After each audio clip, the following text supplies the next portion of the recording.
नमस्कार, जय हिंद दोस्तों, आप सबका स्वागत है हमारे YouTube चैनल पेंशन न्यूज 18 पर। इस चैनल पर आपको ईपीएस पेंशन और ईपीएफओ पेंशन से जुड़ी तमाम खबरों के बारे में बताया जाता है। तो हम आपसे निवेदन करते हैं कि हमारे चैनल को सब्सक्राइब करें और बेल आइकन का नोटिफिकेशन ऑन पर कर दीजिए। गुड न्यूज, 7,500 रुपए 895 पेंशन पर अचानक बड़ी सक्रियता, मंत्री, सचिव और नेशनल 7,500 रुपए 895 पेंशन, मेडिकल सुविधा पर मंत्री सचिव से चर्चा। मोदी सरकार के पास पहुंची नेशनल एजुटेशन कमेटी। एनएसी के पदाधिकारियों ने ईपीएस 95 पेंशन 895 की मांगों के संदर्भ में श्रम मंत्रालय में वार्ता की। प्रतिनिधि मंडल में NAC chief commander Ashok Raut थे, राष्ट्रीय महासचिव वीरेंद्र सिंह राजावत, राष्ट्रीय सचिव रमेश बहुगुणा व उत्तर भारत के मुख्य समन्वयक सुरेश गंगवाल उपस्थित रहे। कर्मचारी पेंशन योजना 1995, एम्प्लॉइज पेंशन स्कीम 1995 के तहत न्यूनतम पेंशन 7,500 रुपए लेने की जंग जारी है। केंद्र में तीसरी बार मोदी सरकार बन चुकी है। लोकसभा चुनाव के बाद पहली बार दिल्ली में फिर से बड़ी कवायद की गई है।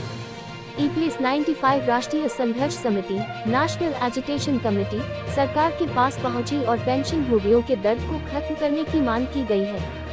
कर्मचारी भविष्य निधि संगठन, एम्प्लॉइज प्रोविडेंट फंड ऑर्गेनाइजेशन और सरकार पर सबकी नजर टिकी हुई है। सरकार से फैसला होने के बाद ईपीएफओ को ही न्यूनतम पेंशन 1,000 रुपए के बजाय 7,500 रुपए देना है।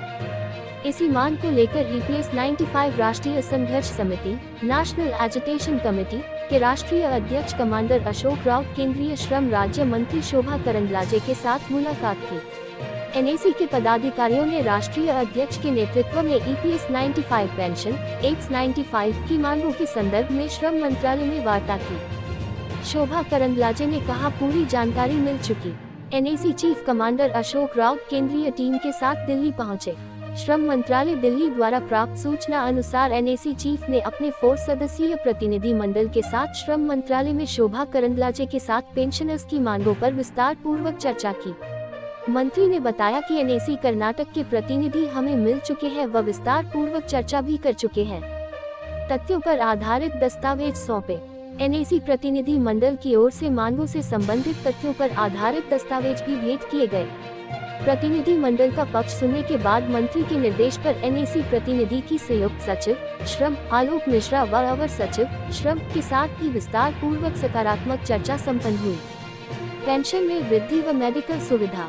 कमांडर अशोक राउत ने ईपीएफओ द्वारा भेजे गए व श्रम मंत्रालय में प्रलंबित मिनिमम पेंशन में वृद्धि व मेडिकल सुविधा दोनों प्रस्तावों को अविलंब मंजूर करवाने के लिए कार्रवाई करने हेतु निवेदन किया। श्रम मंत्रालय में एप्स पेंशन से संबंधित दोनों वरिष्ठ अधिकारियों ने पेंशनर्स की मांगों के समाधान हेतु उनके स्तर पर सकारात्मक कार्रवाई करने की बात कही। चर्चा के बाद एनएसी के अध्यक्ष कमांडर अशोक राउत द्वारा आभार प्रकट किया गया। इन लोगों की सक्रियता का आभार। प्रतिनिधि मंडल में एनएसी चीफ के साथ राष्ट्रीय महासचिव वीरेंद्र सिंह राजावत, राष्ट्रीय सचिव रमेश बहुगुणा व उत्तर भारत के मुख्य समन्वयक सुरेश गंगवाल उपस्थित रहे। मंत्री शोभा करंदलाजे, श्रम मंत्रालय के दोनों वरिष्ठ अधिकारी श्रम संयुक्त सचिव आलोक मिश्रा व अवर सचिव सुदेश कुमार, बेंगलुरु में मंत्री से मिलकर एप्स पेंशनर्स का पक्ष रखने वाले राष्ट्रीय मुख्य समन्वयक रमाकांत नरगुंड, कर्नाटक के अध्यक्ष जीएसएम स्वामी का आभार जताया जा रहा है।